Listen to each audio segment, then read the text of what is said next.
আসসালামু আলাইকুম, স্বাগত জানাচ্ছি আরটিভির দুপুরের বিরতিহীন সংবাদে। শুনছিলেন মার্কেন্টাইল ব্যাংক শিরোনাম। আপনাদের সঙ্গে আছি আমি মৌসুমী রহমান।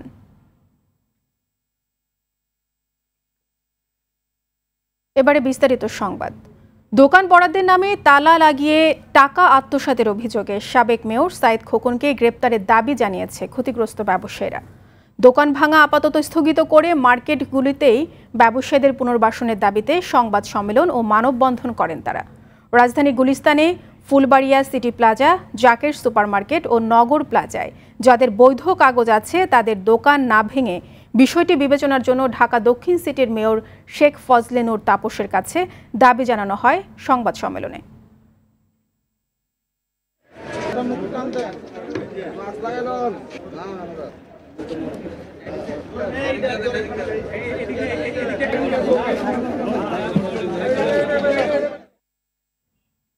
দর্শক, এই বিষয়ে আরো বিস্তারিত জানাতে এই মুহূর্তে গুলিস্তান থেকে সরাসরি যোগ দিচ্ছেন সহকর্মী আর বাদল। বাদল, মৌসুমী, সকাল থেকে এখানে অভিযান শুরু হয়েছে এবং এখানে যারা ব্যবসায়ী রয়েছেন তারা এর আগে মানববন্ধন করেছেন। তারা দাবি জানিয়েছেন, সময় চেয়েছেন যে এটি স্থগিত করে তাদের যেন কিছুটা সময় দেওয়া হয় এবং যাদের বৈধ কাগজপত্র আছে তাদের বিষয়টি যেন বিবেচনা করা হয়। এবং যারা এখানে দীর্ঘদিন ধরে ব্যবসা করছেন, এখানেই যেহেতু মার্কেটের উপরের তলাগুলো এখনও যেসব তলা বরাদ্দ হয়নি সেগুলোতে তারা বরাদ্দ চেয়েছেন। আপনি দেখছেন যে এখানে এই অভিযানটি কিন্তু 8 ডিসেম্বর থেকে শুরু হয়েছে এবং আজকেও এটি কন্টিনিউ আছে। 911টি অবৈধ দোকান চিহ্নিত করেছে সিটি কর্পোরেশন, যেগুলোকে নকশা বহির্ভূত দোকান হিসাবে চিহ্নিত করা হয়েছে। এই দোকানগুলো উচ্ছেদ করা হচ্ছে। তো এখন যে দোকানগুলো দেখছেন যে ভাঙছে, এগুলো আসলে সেই নকশা বহির্ভূত দোকানই। সিটি কর্পোরেশনের এই নকশা বহির্ভূত দোকানগুলোকে বরাদ্দ দিয়ে একটি চক্র দীর্ঘদিন ধরে টাকা হাতিয়ে নিয়েছে, যে কারণে কিন্তু ব্যবসায়ীরা আজকে সর্বশান্ত হয়েছেন এবং বারবারই বলা হচ্ছিল যে তালা লাগিয়েও তাদের কাছ থেকে টাকা নেওয়া হয়েছে। এটি কিন্তু সিটি কর্পোরেশনের কোনো বিধানে নাই। এই কারণেই ব্যবসায়ীরা আজকে মানববন্ধন করেছেন, সংবাদ সম্মেলন করেছেন এবং তারা দাবি জানিয়েছেন এর সাথে যারা দায়ী তাদেরকে গ্রেপ্তার করে শাস্তির আওতায় আনার। আজকে এখানে উচ্ছেদ অভিযান অব্যাহত রয়েছে। এরপরে বেসমেন্টেও উচ্ছেদ চলছে, সেখান থেকে যে মালামাল বা সামগ্রী সেগুলো সরিয়ে নেওয়া হচ্ছে। পর্যায়ক্রমে 911টি সবগুলো দোকানই ভাঙা হবে। এখানে যে এই গার্বেজগুলো রয়েছে সেই গার্বেজগুলো ভেঙে ফেলা হবে। এখানে নির্বাহী ম্যাজিস্ট্রেট রয়েছে, তার কাছে জানতে চাইব, আপনি তো এখানে অভিযান পরিচালনা করছেন, জানতে চাই যে আজকের কার্যক্রম কি আপনাদের? আজকে আমাদের মূলত নগর প্লাজা যে ব্লকটা রয়েছে এই ব্লকের আমরা বেসমেন্টে কাজ করছি। বেসমেন্টে আমরা পুরোটাই পার্কিংয়ের জন্য উন্মুক্ত করে দিব। সকাল থেকে আমাদের এই কাজটা চলমান আছে এবং এটা যতক্ষণ পর্যন্ত খালি না হয়ে চলমান থাকবে। পাশাপাশি আমরা একতলা এবং 2 তলায় আমাদের নকশা বহির্ভূত কিছু স্থাপনা ছিল, সেই স্থাপনাগুলো আমরা ইতিমধ্যে বেশ কিছু ভেঙে দিয়েছি। নগর প্লাজা বিশেষ করে এখানের মধ্যে যে স্থাপনাগুলো আছে একতলা এবং 2 তলায় আমরা সেগুলো পরিষ্কার করে যতটুকু দৃশ্যমান করে দেওয়া পসিবল আমাদের মূল নকশা অনুযায়ী অতটুকু আমরা আজকে করে দেওয়ার চেষ্টা করব। বৈধ কাগজপত্র, অবশ্যই বৈধ কাগজপত্রের ব্যাপারে আমাদের মাননীয় মেয়র মহোদয় ইতিমধ্যে একবার বলেছেন যে বৈধ কাগজপত্র যদি থাকে তবে তাদের বিরুদ্ধে তাদের ব্যবস্থাটা দেখবে সিটি কর্পোরেশনের পক্ষ থেকে। আমরা সমস্ত কাগজপত্র যাচাই বাছাই করে শুধুমাত্র বৈধ যারা তাদের বিষয়ে আমাদের সিটি কর্পোরেশনের পক্ষ থেকে স্টেপ নেওয়া হবে।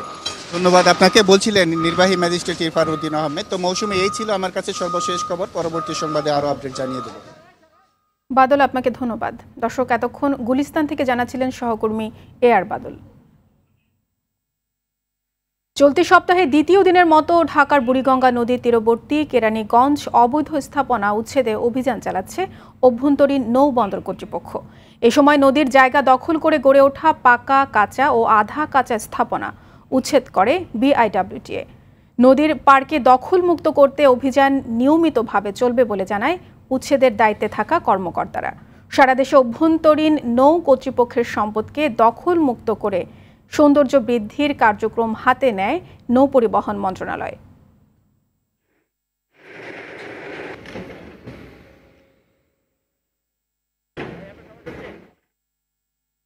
দর্শক, এই বিষয়ে জানাতে কেরানীগঞ্জে বুড়িগঙ্গার তীর থেকে এই মুহূর্তে সরাসরি যোগ দিচ্ছেন সহকর্মী আপেল শাহরিয়ার। আপেল,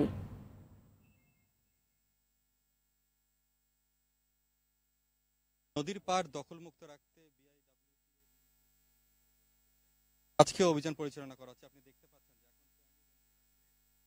ওয়াশপুর যে এলাকাটি রয়েছে, এখানে আসলে নদীর পাড়ে একদম বেশ কিছু আসলে আধা পাকা এবং পাকা যে ঘর বাড়িগুলো রয়েছে সেগুলো আসলে গুড়িয়ে দেওয়া হচ্ছে। আপনি হয়তো দেখতে পাচ্ছেন, আমার ছবিতে হয়তো দেখতে পাচ্ছেন এই বিষয়টি। যদিও আপনাকে বলে রাখি যে এখন কিন্তু প্রায় সময় কিন্তু আসলে এক্ষেত্রে বলা হয়েছিল, যাতে সতর্ক করে দেওয়া হয়েছিল যারা যাতে এখান থেকে সরিয়ে নিয়ে ফেলে তাদের স্থাপনাগুলো, অবৈধ যে জায়গায় তারা এখানে এসেছিল, তবে তারা সরিয়ে ফেলেনি। এই কারণে আজকে বাধ্য হয়ে বিআইডব্লিউটিএ যেটি বলছেন যে তারা আসলে উচ্ছেদ অভিযান পরিচালনা করেছেন।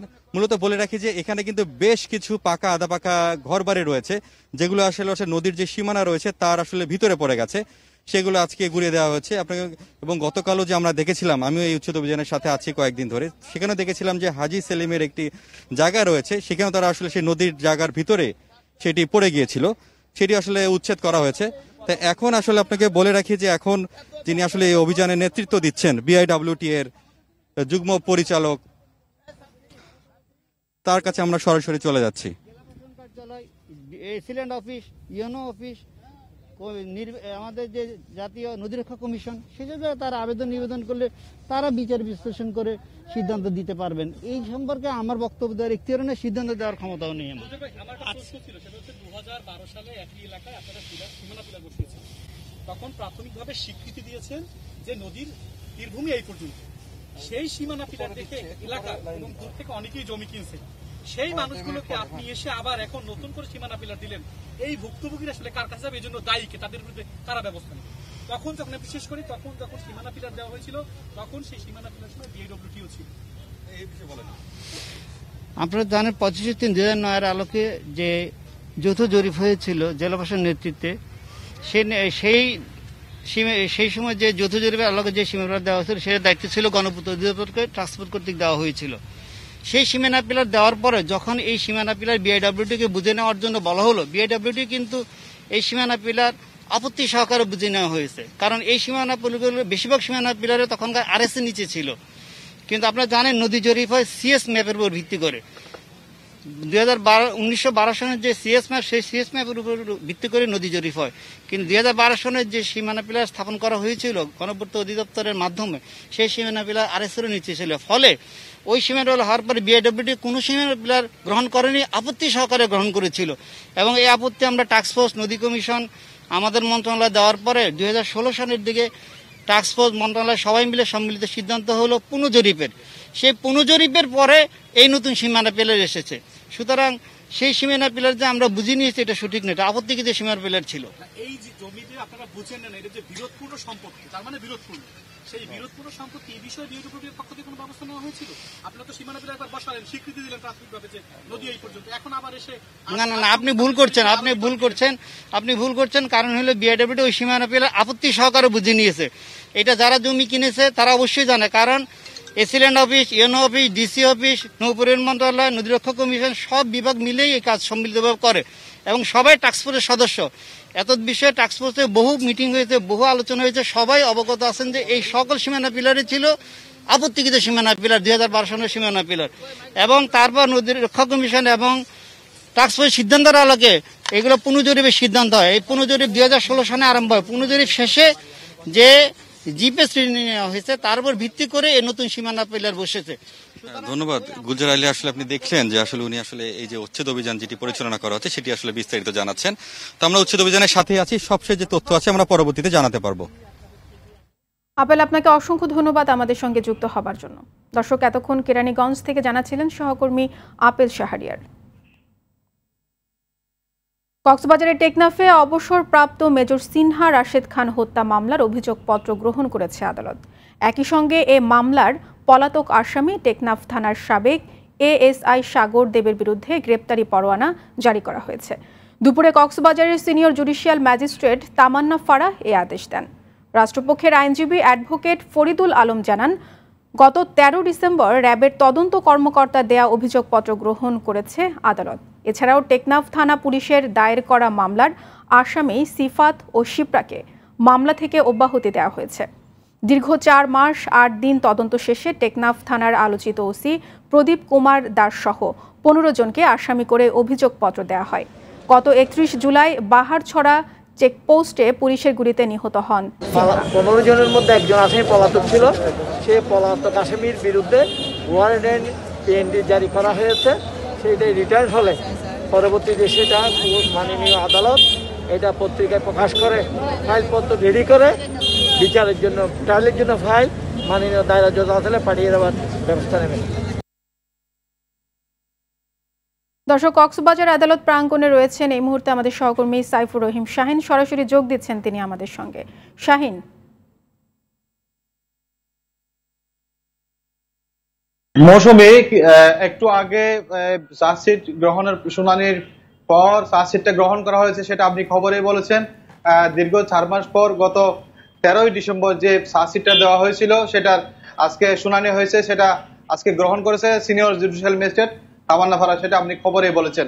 তো আমরা এখন রয়েছি কক্সবাজার আদালত প্রাঙ্গণে। এখানে অনেক উৎসুক জনতা ভিড় করেছিল, এখন একটু একটু জনতা কমে গেছে। আপনার যে তদন্তকারী কর্মকর্তা সিনিয়র সহকারী পুলিশ সুপার র্যাবের খায়রুল ইসলাম, তিনি আমাদেরকে জানিয়েছেন এই মামলা অনেক কষ্টের পর তারা পুঙ্খানুপুঙ্খভাবে সুষ্ঠুভাবে তারা তদন্ত করতে সক্ষম হয়েছেন এবং এই মামলা একটা ভালো একটা রায় প্রত্যাশা করছেন এবং স্থানীয়দের মাঝে একটা প্রত্যাশার জায়গার সৃষ্টি হয়েছে। যেহেতু অনেকদিন তদন্তের পর র্যাবের একজন সিনিয়র পুলিশ সহকারী পুলিশ সুপার মামলাটি তদন্ত করেছেন, তাদের মনেও আশা সঞ্চার হয়েছে এই মামলা একটা পরিণতি পাবে। তো আমরা এখন কোর্টে রয়েছি। একজন আসামি আপনি জানেন পলাতক রয়েছেন, তার বিরুদ্ধে গ্রেপ্তারি পরোয়ানা জারি করা হয়েছে সাগর দেব এবং সিফাত এবং সিপ্রা, যে 2 জন আসামি মাদক মামলা এবং হত্যা মামলা আসামি পুলিশের পক্ষ থেকে দায়ের করা হয়েছে, তাদেরকে আজকে এই মামলা থেকে অব্যাহতি দেওয়া হয়েছে। মৌসুমী। শাহিন, আপনাকে ধন্যবাদ। দর্শক, এতক্ষণ কক্সবাজার থেকে জানাচ্ছিলেন সহকর্মী সাইফুর রহিম শাহিন। আবরার হত্যা মামলায় আদালত পরিবর্তন চেয়ে আসামিদের আবেদন উত্থাপিত হয়নি মর্মে খারিজ করে দিয়েছে হাইকোর্ট। ফলে মামলাটি চলতে আর কোনো বাধা নেই বলে জানিয়েছেন আইনজীবীরা। এদিকে দ্বৈত নাগরিক ও দ্বৈত পাসপোর্টধারী বাংলাদেশি নাগরিকদের তালিকা চেয়েছে আদালত। আগামী 28 ফেব্রুয়ারির মধ্যে এ তালিকা আদালতে দাখিল করতে এসবির পুলিশ সুপার ও ইমিগ্রেশন অব পুলিশ সুপারকে নির্দেশ দেওয়া হয়েছে। সকালে বিচারপতি মোহাম্মদ নজরুল ইসলাম তালুকদার ও বিচারপতি আহমেদ সোহেলের ডিভিশন বেঞ্চ এ আদেশ দেয়। কানাডা সহ বিশ্বের বিভিন্ন দেশে অর্থ পাচারকারীদের তথ্য উদ্ঘাটনের চেষ্টা হিসাবে এ আদেশ দেওয়া হয়েছে বলে জানিয়েছেন আইনজীবীরা।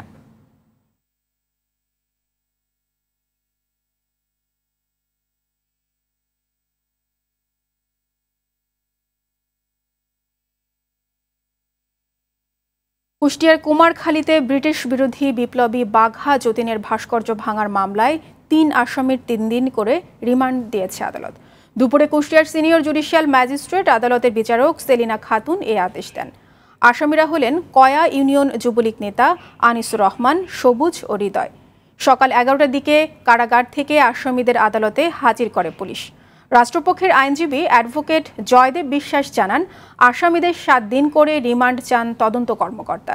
শুনানি শেষে আদালত 3 দিন করে মঞ্জুর করে। গত 17 ডিসেম্বর কয়া মহাবিদ্যালয়ে স্থাপিত ভাস্কর্যটি ভাঙচুর হয়।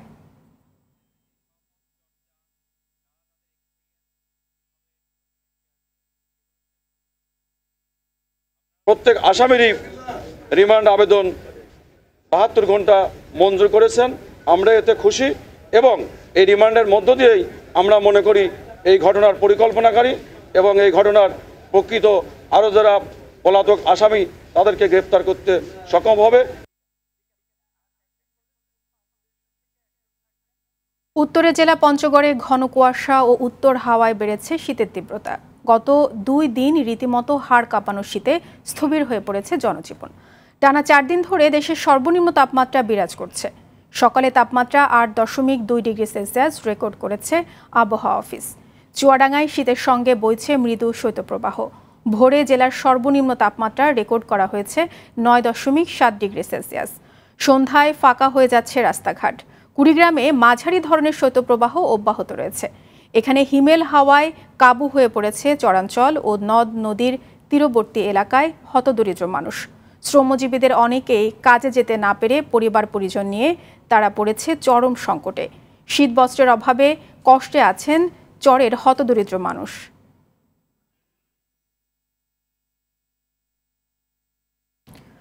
বৈশ্বিক মহামারী করোনার দ্বিতীয় ঢেউয়ের কারণে নিষেধাজ্ঞা আরোপ করায় আজ থেকে এক সপ্তাহের জন্য সৌদি আরবের জেদ্দা, রিয়াদ ও দাম্মামের সব ফ্লাইট বাতিল করেছে বিমান বাংলাদেশ এয়ারলাইন্স।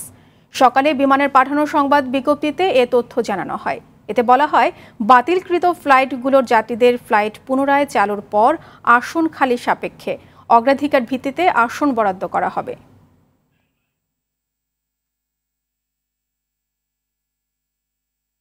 সংসদে 2021 সালের প্রথম অধিবেশনে রাষ্ট্রপতির ভাষণের খসড়া অনুমোদন দিয়েছে মন্ত্রিসভা। সকালে প্রধানমন্ত্রী শেখ হাসিনার সভাপতিত্বে সচিবালয়ে মন্ত্রিসভার নিয়মিত বৈঠকে এ অনুমোদন দেওয়া হয়। গণভবন থেকে ভিডিও কনফারেন্সের মাধ্যমে বৈঠকে যোগ দেন প্রধানমন্ত্রী। এছাড়া কুড়িগ্রাম কৃষি বিশ্ববিদ্যালয় আইন 2020 ও বাংলাদেশ গুড এগ্রিকালচার প্র্যাকটিস নীতিমালা 2020-এর খসড়ায় অনুমোদনও দেওয়া হয় বৈঠকে। পরে প্রেস ব্রিফিংয়ে বৈঠকের বিষয়ে তুলে ধরেন মন্ত্রিপরিষদ সচিব খন্দকার আনোয়ারুল ইসলাম। আওয়ামী লীগ সাধারণ সম্পাদক ও সেতুমন্ত্রী ওবায়দুল কাদের বলেছেন, বিএনপির ভেতরে মুক্তিযুদ্ধের পক্ষ ও বিপক্ষ তৈরি হয়েছে। সকালে রাজধানীর আইডিবি মিলনায়তনে আওয়ামী স্বেচ্ছাসেবক লীগ আয়োজিত বিজয় দিবসের আলোচনায় ভার্চুয়ালি যুক্ত হয়ে তিনি এ কথা বলেন। এ সময় বিএনপি সব দিক থেকে ব্যর্থ হয়ে নির্বাচন কমিশনকে বিতর্কিত করার চেষ্টা করছে বলেও মন্তব্য করেন ওবায়দুল কাদের।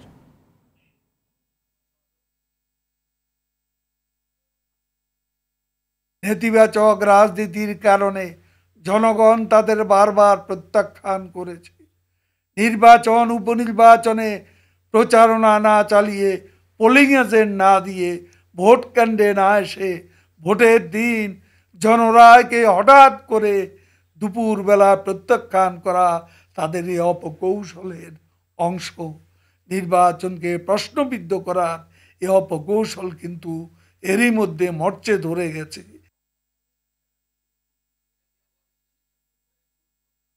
সীমান্ত হত্যা বন্ধে সরকারের কোনো পদক্ষেপ নেই, এমন অভিযোগ করে বিএনপির মহাসচিব মির্জা ফখরুল ইসলাম আলমগীর বলেছেন, সীমান্তে আইন অনুযায়ী উভয় দেশের নাগরিকদের বিচার হওয়া উচিত। সকালে গুলশানে বিএনপি চেয়ারপারসনের কার্যালয়ে সংবাদ সম্মেলনে এসব কথা বলেন তিনি। সরকার গণতন্ত্রের ছদ্মবেশ ধারণ করে আছে মন্তব্য করে মির্জা ফখরুল বলেন, বিএনপি নয় আওয়ামী লীগে মুক্তিযোদ্ধাদের যথাযথ সম্মান দেয়নি। বিএনপির ভাইস চেয়ারম্যান মেজর অবসরপ্রাপ্ত হাফিজ উদ্দিনকে নিয়ে দলে কোনো বিভেদ নেই বলেও দাবি করেন ফখরুল। ভারতীয় রক্ষী বাহিনীর হাতে আমাদের নাগরিকেরা তারা বিনা বিচারে নিহত হচ্ছেন। 72 সাল থেকে এখন পর্যন্ত 1510 জন বাংলাদেশি নাগরিককে গুলি করে হত্যা করা হয়েছে। ন্যূনতম যে স্বাধীনতা, সার্বভৌমত্ব, আমার জনগণের যে জানমাল নিরাপত্তা রক্ষা করার যে দায়িত্ব, সেই সম্পর্কে আমি সম্পূর্ণ উদাসীন থাকছি, অথবা সেই জায়গায় আমরা প্রতিবেশীর কাছে আমরা মাথা নোয়াচ্ছি।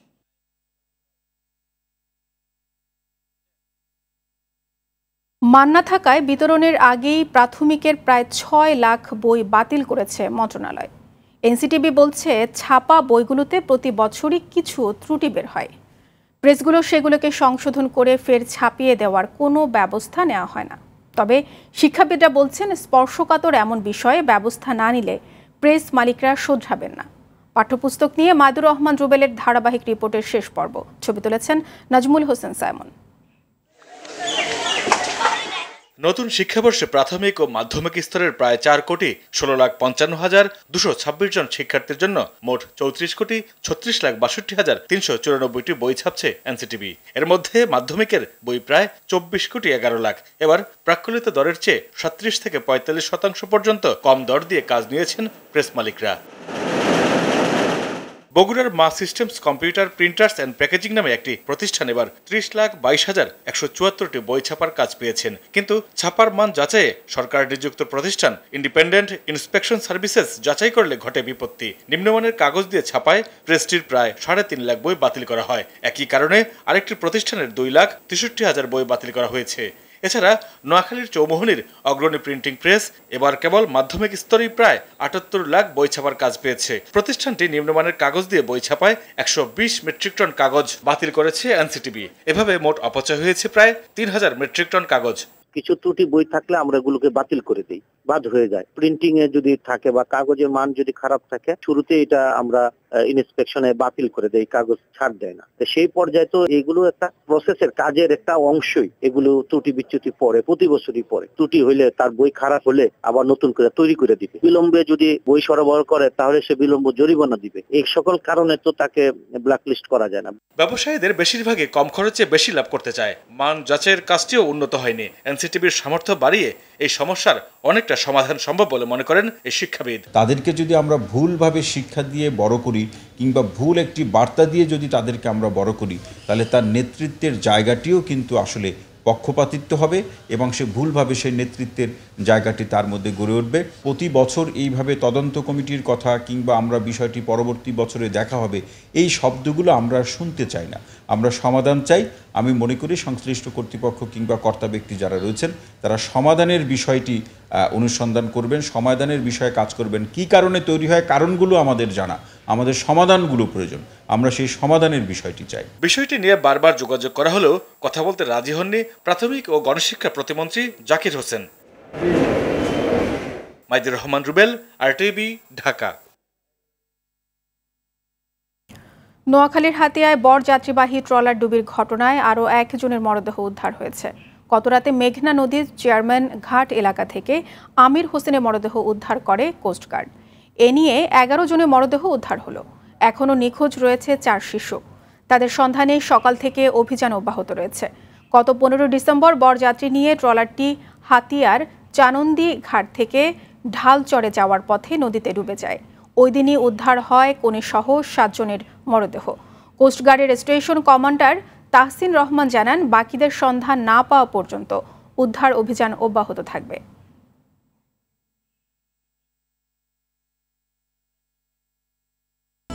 দর্শক, করোনা ভাইরাস নিয়ে আতঙ্কিত হবেন না, সতর্ক হন। নিজে পরিচ্ছন্ন থাকুন, মাস্ক পরুন, অন্যকে সচেতন করুন। এই সংকট মুহূর্তে প্রয়োজনীয় সব তথ্য নিয়ে আপনাদের পাশে আছে RTV। দুপুরের সংবাদ এই পর্যন্তই।